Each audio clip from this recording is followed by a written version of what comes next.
मनुष्य अगर दृढ़ संकल्पित हो, जिसे बुद्ध सम्यक संकल्प कहते हैं, तो उसके अंदर इसी पल बदलाव हो सकता है। जीवन में इसी पल, इसी वक्त क्रांति घटित हो सकती है।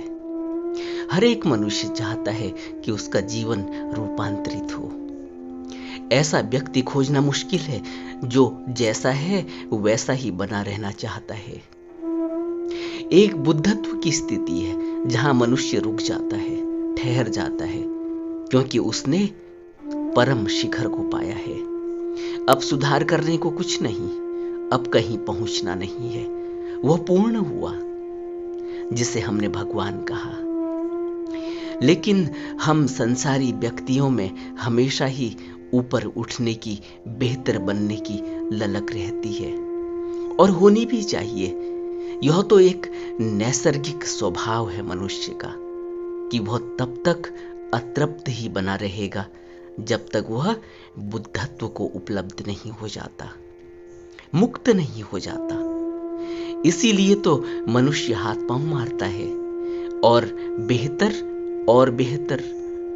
खोज, कुछ और लगातार मन चलाए जाता है, खोजते जाता है।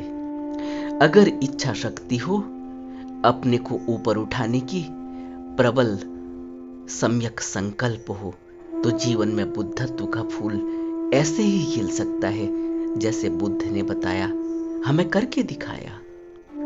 इतना दृढ़ विश्वास अपने ऊपर, इतनी इच्छा शक्ति, सम्यक संकल्प, सम्यक दृष्टि चाहिए।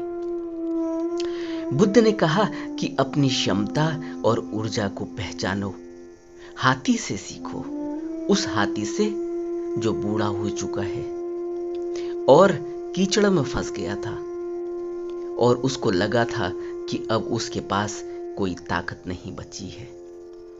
यह घटना तब की है जब कौशल नरेश प्रसन्नजीत के पास एक महाबलवान हाथी था। उसके बल और पराक्रम की कहानियां दूर दूर तक फैली हुई थी। लोग कहते थे कि युद्ध में उस जैसा कुशल हाथी कभी किसी ने नहीं देखा। बड़े बड़े सम्राट उसको खरीदना चाहते थे। उसकी सिंघाड़, उसकी दहाड़, उसकी चिंगाड़ ऐसी थी कि दुश्मनों के दिल बैठ जाते थे। उसने अपने मालिक कौशल नरेश की बहुत सेवा की थी और अब वह बूढ़ा हो चुका था। एक दिन तालाब में नहाते समय कीचड़ में फंस गया। बुढ़ापे ने इतना कमजोर कर दिया था कि वह कीचड़ से अपने इस भारी भरकम शरीर को नहीं निकाल पाया। बहुत कोशिश की लेकिन नाकामयाब हो गया। राजा के सेवकों ने भी बहुत कोशिश की पर सब असफल रहे। प्रसिद्ध हाथी की ऐसी दुर्दशा देख सभी दुखी हुए थे। तालाब पर भीड़ इकट्ठी हो गई थी। आखिर हाथी पूरी राजधानी का बहुत चहेता था। बहुत लोग उसे बहुत चाहते थे। गांव भर में, शहर भर में उसके प्रेमी थे। बालक, बुजुर्ग, वृद्ध, जवान सभी उसे बहुत चाहते थे। राजा ने कई महावत भेजे लेकिन सभी हार गए। कोई उपाय नहीं दिखाई दिया। राजा खुद गया लेकिन उसकी हालत को देखकर बहुत दुख हुआ। सारी राजधानी वहां इकट्ठी हो चुकी थी। फिर एकाएक राजा को ख्याल आया, उस महावत की याद आई जो बुजुर्ग हो चुका था, सेवानिवृत्त हो चुका था, लेकिन इस बुजुर्ग हाथी को एक समय पर वही चलाया करता था। महावत को आखिर खबर दी गई। वह आया। उसने अपने पुराने योद्धा हाथी को कीचड़ में फंसे देखा और वो उसकी दशा देखकर दुखी नहीं हुआ, वह खिलखिलाकर हंस उठा। उसने किनारे से संग्राम भेरी बजवाई, युद्ध के नगाड़ों की आवाज करवाई। रणभेरी सुनकर अचानक बूढ़ा हाथी जवान हो उठा, कीचड़ से निकलकर किनारे पर आ गया।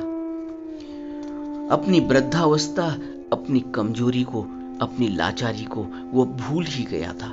जैसे ही रणभेदी बजी, जैसे ही बिगुल बजाए गए रण के, युद्ध के, वह तो जाग उठा और उसने चुनौती स्वीकार कर ली। उसे पल भर भी देर नहीं लगी और वह उस कीचड़ से बाहर आ गया। जहां अनेक उपाय फेल हो गए थे, अनेक उपाय करने पर भी वो बाहर नहीं निकल पा रहा था। नगाड़े बजते ही, संग्राम के नगाड़े बजते ही वह सोया शौर्य जाग उठा था उसका। उसकी रगों में फिर खून दौड़ने लगा, जैसे एक बिजली कौंध गई थी। फिर पल भर भी उसको देर नहीं लगी। ऐसी मस्ती और ऐसी सरलता और सहजता से वो बाहर आया था जैसे वहां कोई कीचड़ रहा ही नहीं था। किनारे पर आकर वह हर्ष और उल्लास से ऐसा चिंघाड़ा जैसे बरसों से लोगों ने उसकी चिंघाड़ सुनी भी नहीं थी।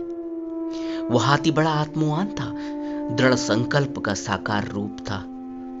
बुद्ध के कई भिक्षु उस बूढ़े महावत के साथ तालाब के किनारे पहुंचे थे और उन्होंने सारी घटना भगवान को आकर सुनाई थी, बुद्ध को आकर सुनाई। तब बुद्ध ने कहा था, उस साहसी हाथी से सीखो भिक्षुओं, उस साहसी हाथी से सीखो। उसने तो कीचड़ से अपना उद्धार कर लिया। तुम कब तक कीचड़ में फंसे रहोगे? और देखते नहीं मैं कब से महासंग्राम की रणभेरी बजा रहा हूं। भिक्षुओं, जागो और सोए हुए मत रहो। अपने को जगाओ, अपने संकल्प को अति दुर्बल बूढ़े हाथी की तरह उठाओ, ऊपर उठाओ, उसे पूरा करो। क्या तुम नहीं कर सकोगे? मनुष्य होकर, सक्षम व सबल होकर, बुद्धिमान होकर भी क्या तुम नहीं कर सकोगे? चुनौती लो, उस हाथी से सीखो। तुम भी अपनी क्षमता और ऊर्जा को पहचानो।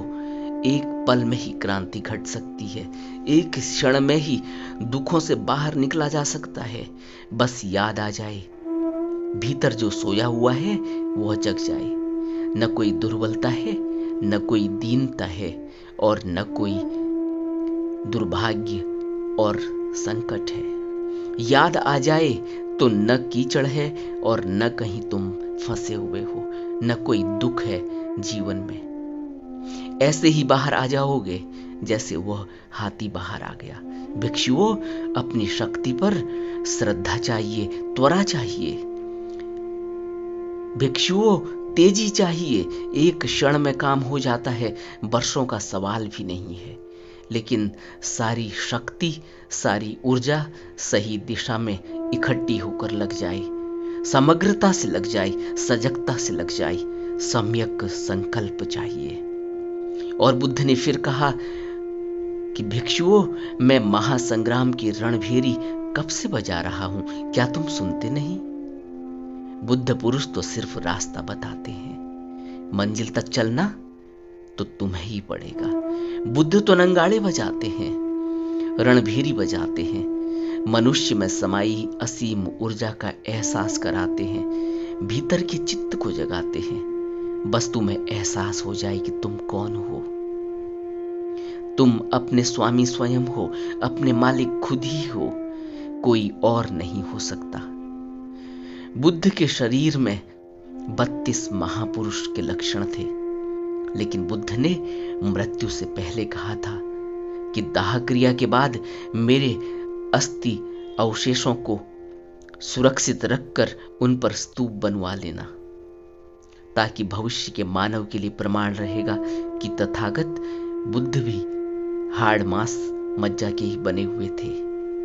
फिर चाहे किसी सम्यक संबुद्ध के 32 लक्षण हो, कंचन वर्णी और परम सौंदर्यमयी काया ही क्यों न हो, वह भी एक दिन जर्जर होकर मृत्यु को प्राप्त हो जाती है, क्योंकि सब अनित्य है। यह जगत अनित्य है और यहां कुछ भी नित्य नहीं, सब नश्वर है और सब चले ही जाने वाला है। इसीलिए हमें भी बुद्ध के वचनों से प्रेरित होकर अपने को समाधि के लिए, निर्वाण के लिए प्रयासरत रहना चाहिए और बुद्ध के उपदेशों से दृढ़ संकल्पित होकर सम्यक संकल्प लेकर लगातार मेहनत और प्रयासरत रहना चाहिए, तब तक जब तक कुछ करने को बाकी न रह जाए। लगातार अभ्यास करना चाहिए।